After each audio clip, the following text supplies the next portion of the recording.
網絡戰爭 Cyber War 係一種黑客行為，佢透過破壞對方嘅電腦網絡同埋系統，刺探機密信息，達到自身嘅政治目的。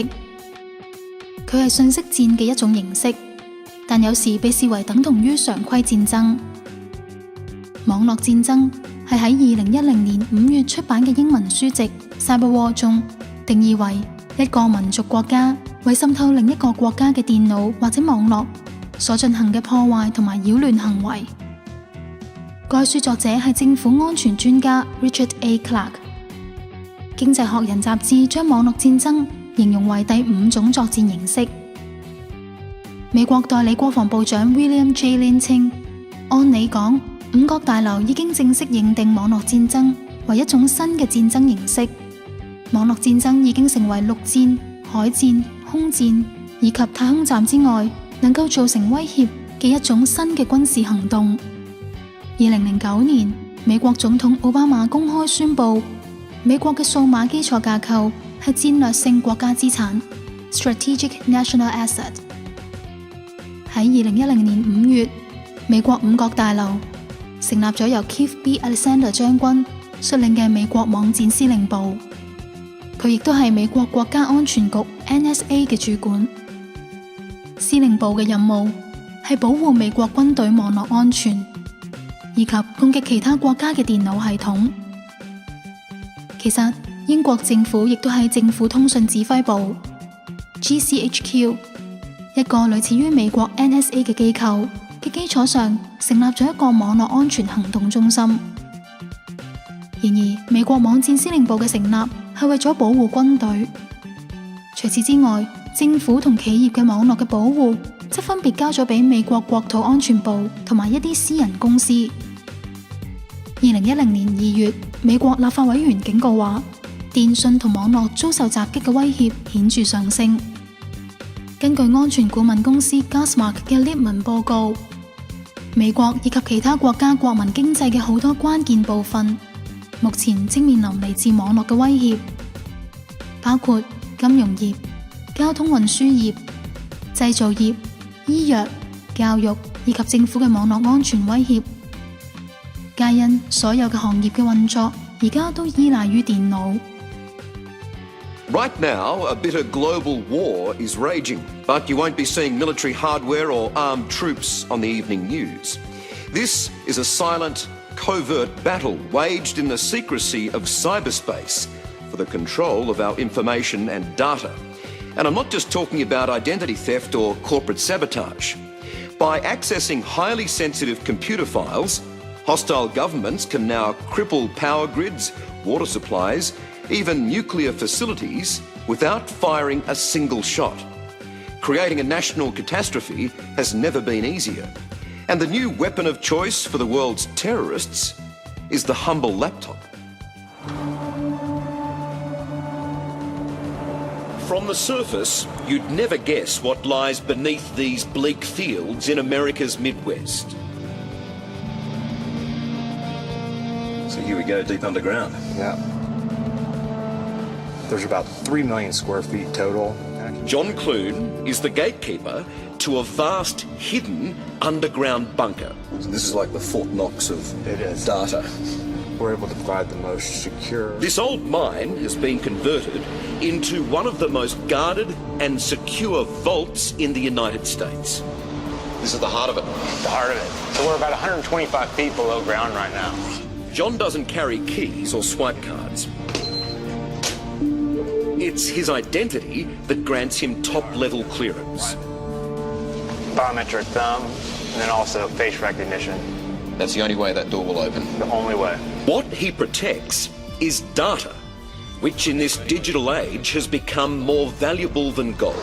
Now this is the heart of it. This is where the company's information is stored, and really what we're protecting. This is the mission-critical information that companies are run on. The internet lives here. You're looking at it. Cyberspace, cloud computing, it's not all up in the sky, but hidden deep beneath the surface. These computer servers hold our most precious and private details. Emails, bank accounts, medical records, everything about us. But even all this may not be enough. In what's become a covert, silent cyber war, sophisticated computer hackers will always be one step ahead. So, Michael, this is your computer. You'll be the victim in this demonstration. And this machine is the hacker's machine. Now, obviously, you're in front of your machine. This machine, the hacker's machine, could be anywhere in the world. It's Kevin Haley's business to stay ahead of the hackers. He monitors computer attacks around the world for Symantec, which makes antivirus software. Have a look in their nerve center. Nearly 10 million attacks on Australian computers alone in a 24-hour period. And this is how they hijack your computer. And there's your homepage. And let's look at the message you got. It's from your friend Danny. And he says, check out this great video. So, but while we're watching this, our computer has just gotten infected. So clicking on a stupid video like that, having a bit of a laugh. That's right. What's the damage? We can turn on the webcam. We can capture every keystroke that's typed onto that machine. So, he has completely hijacked my computer. Absolutely. With absolute remote control over it. That's right. And I don't know at all, do I? No, you'll never know. There's nothing that'll pop up on the screen to warn me what's going on? No. If anyone wasn't taking the threat of a cyber war seriously, what do you say to them? Cyber war's already begun. KT McFarland is a former security advisor to 3 US presidents. If you look up and down this street of Manhattan, Wall Street's just around the corner, all the major banks, the stockbroking houses. Have they been hacked already? They've all been hacked. 80% of all American companies have already been hacked. And yet, most American companies spend more on their coffee budget than they do on protecting their IT systems. Isn't that ridiculous? Sure, they've all been hacked.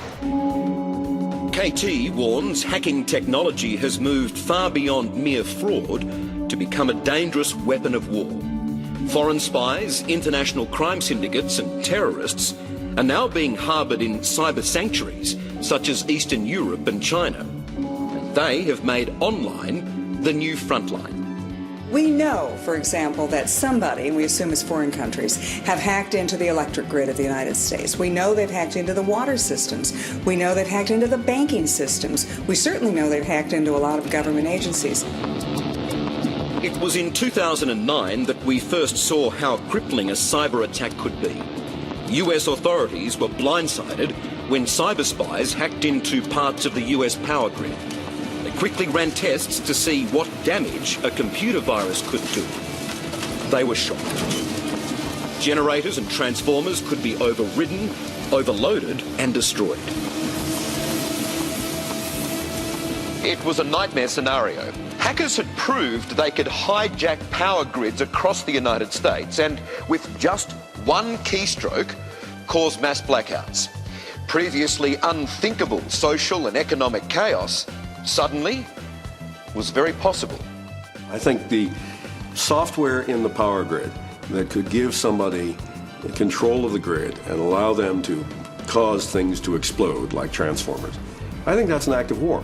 Richard Clarke was counter-terrorism chief under both Presidents Clinton and Bush. A lot of things that are traditionally done in warfare with bullets and bombs can now be done by cyber attack. Clarke famously warned Washington, D.C. heavyweights of the 9/11 attacks before they happened, and few listened. He's now just as worried about relentless cyber attacks from countries like China and Russia, who he says are stealing not only military secrets, but also raiding classified corporate information. The intellectual property theft is the greatest knowledge transfer in history. Who are the villains? Who are the cyber criminals? There's no doubt that there are people in China engaged in this. Some of them are the government, the People's Liberation Army, there's no doubt about that. China goes into private companies and gets proprietary information, research data, and gives that information to Chinese companies, which then compete against the European or American companies that the government has spied on. All of that information is of value, and it's all being stolen on a regular basis, quietly, silently. If we could actually see that, how do you think we'd react? Well, there's no public outcry. There's no outrage. There are no body bags lying in the street. There are no bloody corpses that we can show on TV. So it's a very quiet thing. And you don't have to be connected to the internet to be infected. Perhaps the most destructive and sophisticated virus to date was Stuxnet. It was most likely planted on a portable USB flash drive and physically inserted into a computer at an Iranian nuclear facility, ingeniously designed to activate itself. And what happened was that this very sophisticated, 50,000 lines of computer code, very sophisticated worm, got in to eventually destroy the nuclear centrifuges. Over 1,000 of the nuclear centrifuges were physically destroyed without a missile, without a bomb. That's the good part. The bad part is that somehow that worm then escaped from the building, got out into cyberspace, ran around. I mean, this sounds like the equivalent of stealing the blueprint for the atomic bomb in the Cold War days. That's exactly what it is. Are you bold enough to say who you think it was? Well, speculation around the world is that either the United States or Israel or some combination of the two of them did it. And I think that's plausible. Stuxnet, which was a fascinating piece of malicious code, is kind of what I call the foot in the door of cyber warfare. Do you respect, admire the hacker who created Stuxnet? So I actually admire the brilliance, the cleverness. And that's no faint praise. Kevin Mitnick was once the world's most wanted computer hacker.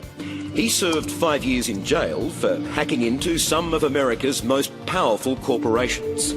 Are you surprised, though, that you can get into these companies, even in this day and age, with all of the warnings about security and cybersecurity? No, because don't forget, even though the companies are smarter, they're much more security aware. The hackers are also becoming more sophisticated. Who's ahead of the game, then? I think the hackers. Today, Kevin's showing me just one way hackers attack, and it's as simple as this. You receive an email that appears to be from your bank, asking you to call because your credit card has some unusual charges. It lists a toll-free number that Kevin owns. Well, yeah, they see a toll-free number and it looks legit. So they call the number and go ahead and listen and watch the screen. Kevin accepts your call and then immediately redirects it to the real bank. Please enter your full 16-digit credit card account number. I'm going to put in my full account number. And here it is appearing on the screen. And here it is. Then he simply listens in on your private conversation. The toll-free number really is under my control, and I'm what they call the man in the middle. Just as alarming are hackers who cover their tracks by hiding in our personal computers and then turn them against us. The common tactic is to infect laptops, PCs, mobiles, take control of them without us knowing, and turn them into what's known as a zombie. Hundreds, sometimes thousands of devices are connected to make one supercomputer, which could cause mass social and economic disruption. They'll send you a document, an office document, an Excel spreadsheet, a PDF file, a picture, a movie, and as soon as you open it, game's over. Now the hacker has complete control over your computer. And the fear in America, at least, is that hijacked computers could be as menacing as hijacked planes. Ground zero here. We didn't see this attack coming. Could there be another 9/11, but caused by cyber terrorism? Sure. You're at ground it could zero? have a greater impact on more people and over more time to repair, yes. I mean, this September 11th, that motivated an entire nation to take seriously Islamic jihad, Islamic extremism.